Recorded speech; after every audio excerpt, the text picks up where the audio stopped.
Welcome to Monday. We are still trying to recover from our cold of the past few days. However, we still have to go from the second recap from the PTR after going through the one for Mythic Plus, where we looked at several dozens top logs of the results in Mythic Plus to see, just to have an idea of what players are thinking about playing in Mythic Plus. We are now doing the same when it comes to the raid, trying to get some of the more interesting changes currently happening in the PTR that are, at least somewhat different than what we have right now in live. Because, making a video about what's been going down on the PTR and saying, yeah, augmentation is the same, augmentation is still very strong, and augmentation will still be played, it's not that interesting. What can become more interesting is, for example, saying, about Unholy, the spec that right now is doing okay in the raid, not that great, and primarily plays Rider of the Apocalypse, plays around minion talents and minion builds for single target in particular in the raid. Well, that very same build right now is actually not right now in the PTR playing with those minions, because almost all of the builds being played right now in the raid testing is Sun Lane Death Knight, Sun Lane Unholy rather than Rider, rather than Commander of the Dead minion focused builds. Now, for the non-Unholy players, generally speaking, minions equals single target damage. When you want to do turbo cleave AoE, you use things like Epidemic, you use things like spreading dots and doing uncapped AoE damage that way. Your minions primarily are for single target damage. So the fact that now you have a build which not only moves away from Rider, but even, this would be the talents you would be taking right now in live as an Unholy, even moves away in 11.1 from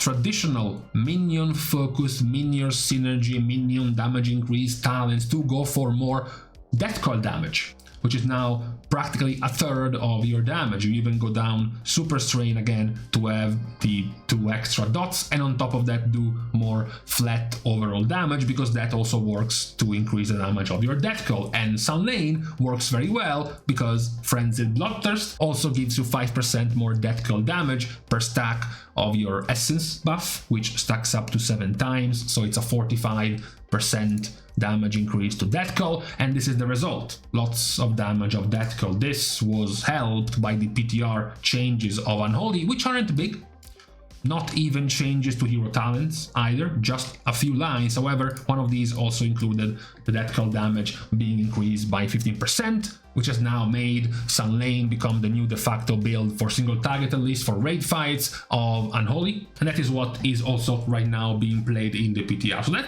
let's say the first interesting part. Unholy was overall doing well in the PTR when it came to raid testing, raid bosses. But the current situation when it comes to the specs, the talents, not just the talents, but also the weakness of many of the talents not ever being played, and the counterintuitiveness of playing a single target build, not even going for minions, etc., is more of a problem rather than the current damage they are doing. Talking about the current damage they are doing, as you see Fire Mages right here doing quite well across different logs of different bosses. Fire Mages are constantly towards the top.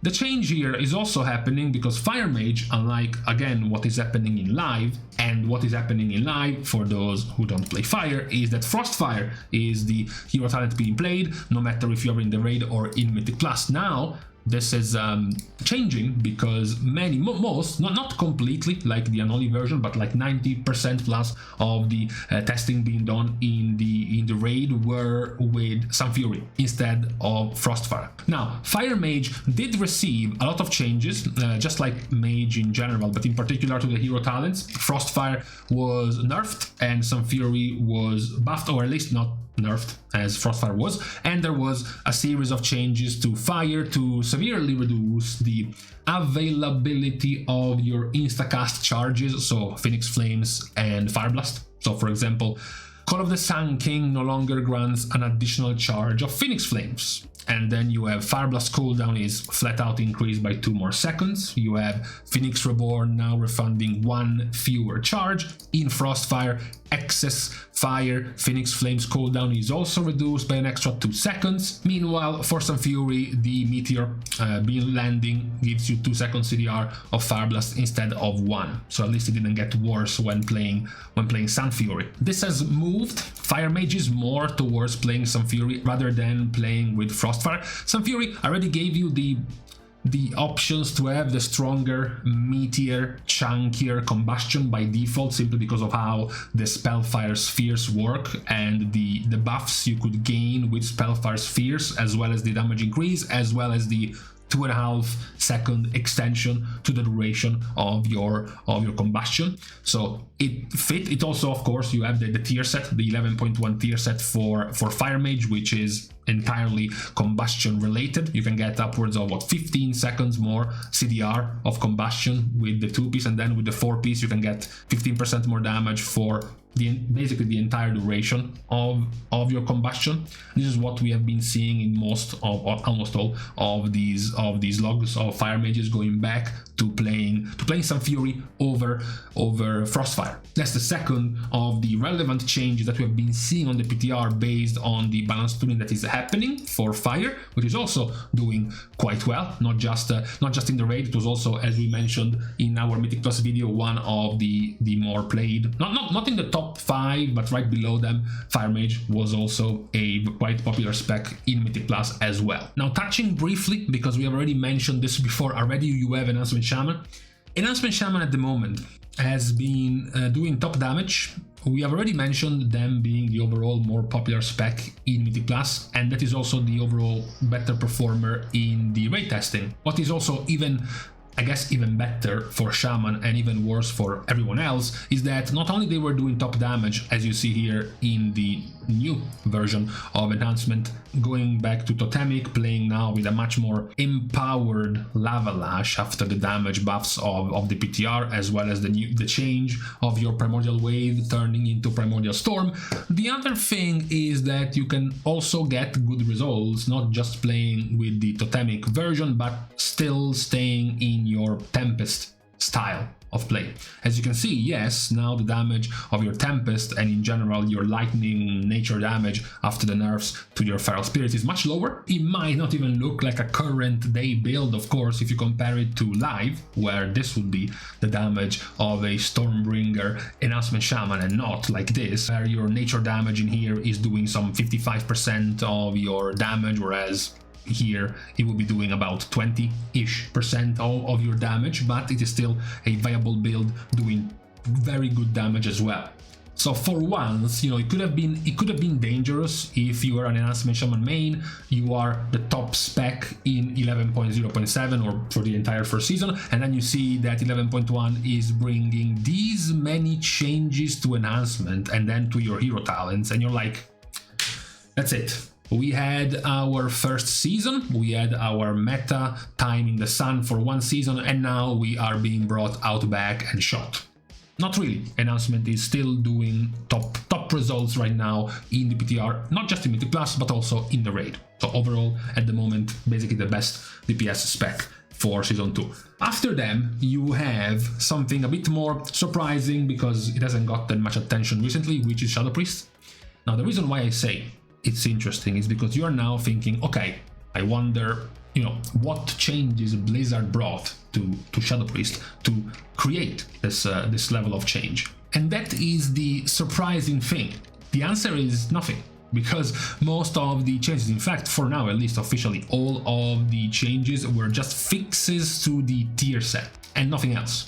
The spec itself hasn't actually received any changes in 11.1. The new tier set, which is quite handy, 5 seconds of PI for free whenever you proc your jackpot, and then guaranteed jackpot when you enter your cooldown, so 5 seconds of PI whenever you activate your cooldown, and Mind Blast and Void Bolt, dealing 15% more damage when PI is active. This has resulted in Shadow Priest doing quite well overall in the raid. They already were doing actually decently well, even just in popularity, compared to, I guess, current season in the War Within. Now, despite, as mentioned, despite really not that many changes besides the tier set, and I guess in this case the availability of their PI, you can see here 35% uptime of PI in a 6-minute fight because of the procs of their tier set, or the extension of their PI when you use it yourself and you proc it from your tier set. This was a 1 minute 2 seconds long PI, for example.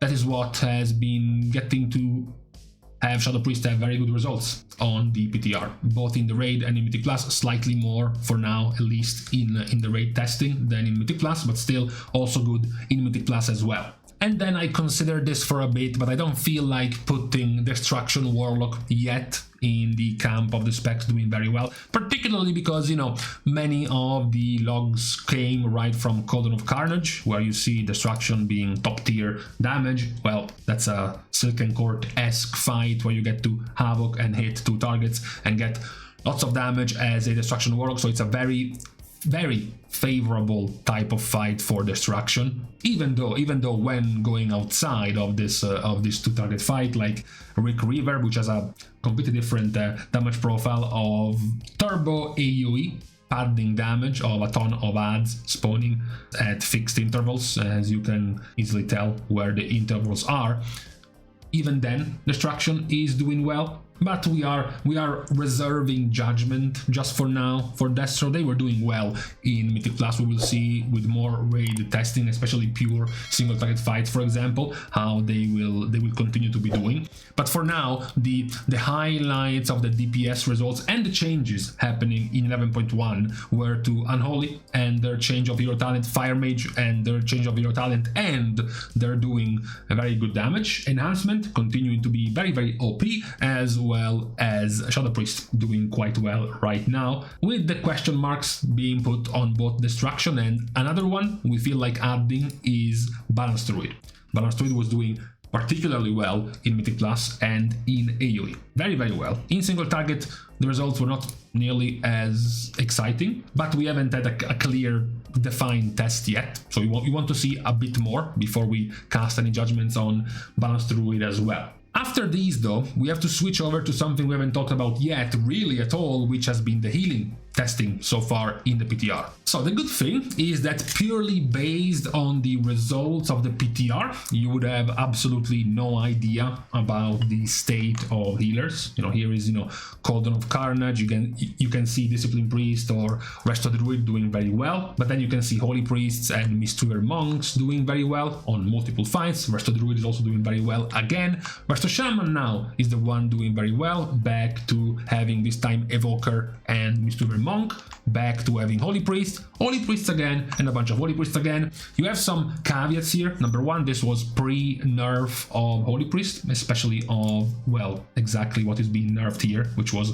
Trail of Light, how powerful it became after the many changes going the way of Holy Priest. We have an entire video dedicated to what's changing for Holy and what is changing for Discipline. This was nerfed to 25% of the healing done instead of 35% because of how strong this effect was. It was pretty funny, to be fair, Blizzard developing an entire new side of the tree in 11.1 for you to play around Prayer of Healing, empowering Prayer of Healing in multiple different ways. And then players are like, no, I am still not gonna click Prayer of Healing, thank you very much. So there's been an attempt at curbing this behavior from Holy Priest from the 23rd of January with the balance tooling that came on the 28th. This is the 30th of January testing. Here's a Holy Priest, and hey, at least now they are clicking on Prayer of Healing and not playing nearly as much. In fact, in this case, not at all around the Trail of Light.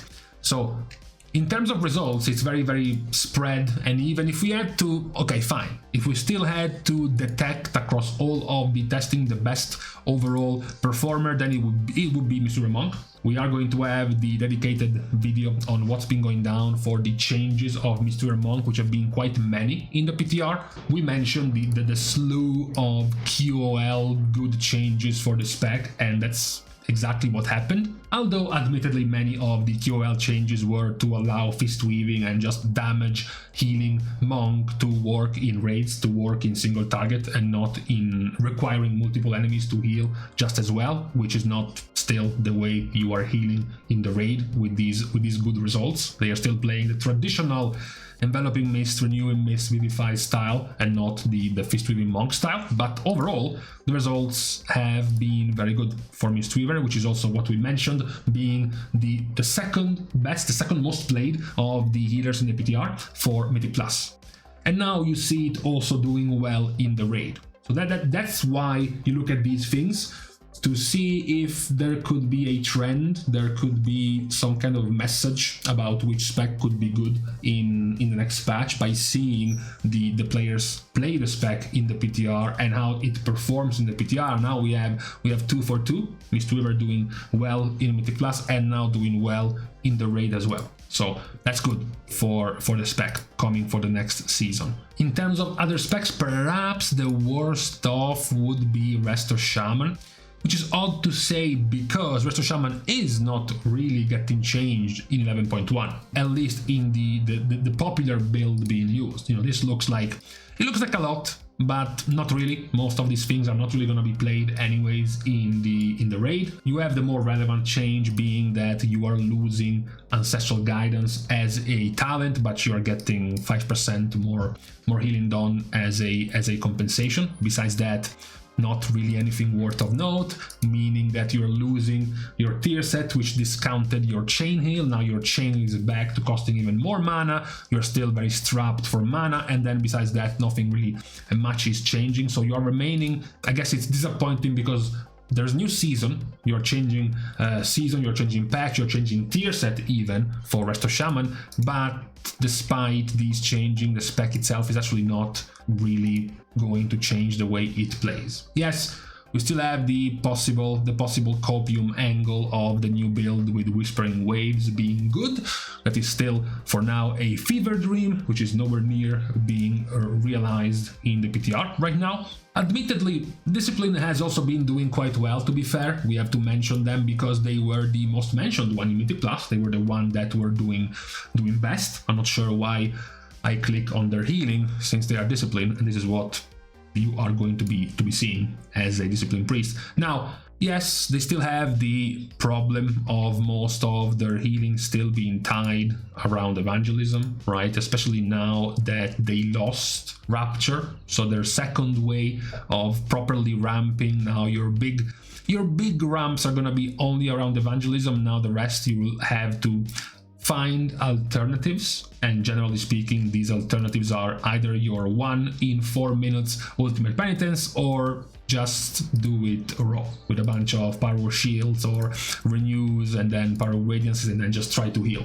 It's at least somewhat better because now you're not ramping nearly as much. As you can see, this one is more scattered, is not in any way nearly as methodical as it was before, like a precise 13-second window of you know, double renew, power shield, double renew, power shield, 1 flash shield, double radiance, shadow fiend into mind blast, into halo, and then all of this precise. Now it's mostly gone outside of your major ramp with evangelism. So it's good because you have more freedom, you have more liberty as a spec to play.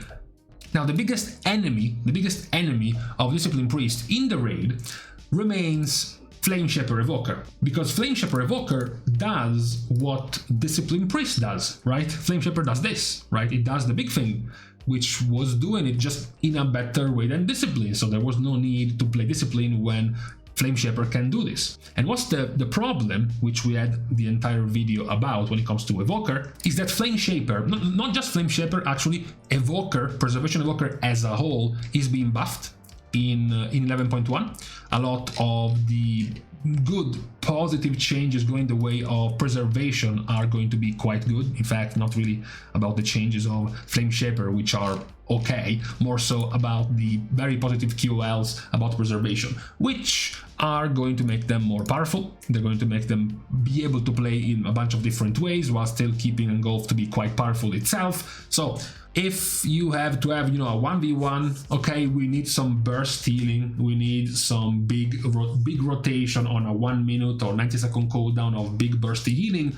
For now, it looks like Flame Shaper would still be the default choice to take that role over Discipline. Admittedly though, Preservation has also gotten powerful enough, especially with these changes, to be able to also play a more traditional build with much more constant healing and way more options to be able to do good healing outside of just your Engulf. So you could still of course have the angle of let's let the Discipline Priest do the burst healing and use Preservation as a more consistent type of healer. But either way, whichever is the option, it still looks very good for Evoker as a healer in general. For them, okay, unlike Discipline, it's a bit more sad when also talking about Mythic Plus, of course, because Augmentation Evoker exists. So it's much less likely, even for the good changes to Preservation in 11.1, that it will become viable in Mythic Plus because of the existence of Augmentation. If Augmentation makes it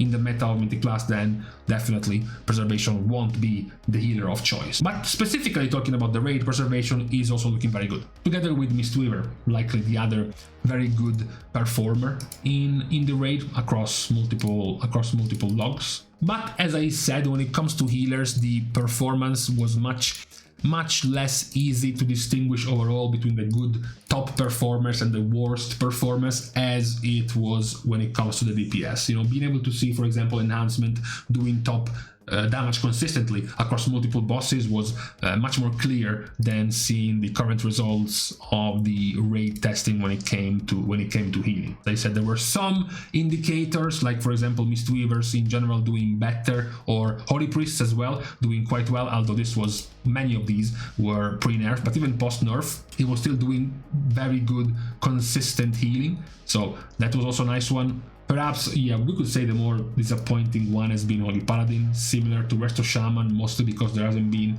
nearly as many positive changes overall. That could be perhaps one of the criticisms, especially the one of, you know, moving Holy Paladin away from Avenging Crusader, going back to play with Herald of the Sun instead of playing with Lightsmith, which is not having nearly as good of results. So that is perhaps maybe the other slight disappointment when it comes to healers, when it comes to the raid testing that we have seen so far in the PTR. In a few days, we will have even more PTR testing, so we will be able to report back on what has been changing. But for now, this has been what we could notice from the first couple or so of weeks of raid testing, especially Mythic. These were all Mythic raid tests being done in the past couple of weeks. So with this recap of the PTR state right now for 11.1 out of the way, it is now time to leave each other on this Monday. So with this out of the way, we are thanking everyone for having watched the video, together with everyone who's been supporting completely for free by liking and commenting down below, as well as subscribing to the channel itself. Now, with these things out of the way, especially with this annoying bright light in my face out of the way, we can now leave each other. Thank you guys again for watching. See you guys tomorrow, and in the meantime, Jesus Christ, I needed to lower that light like 25 minutes ago, but I was like, nah, I'm making the video later.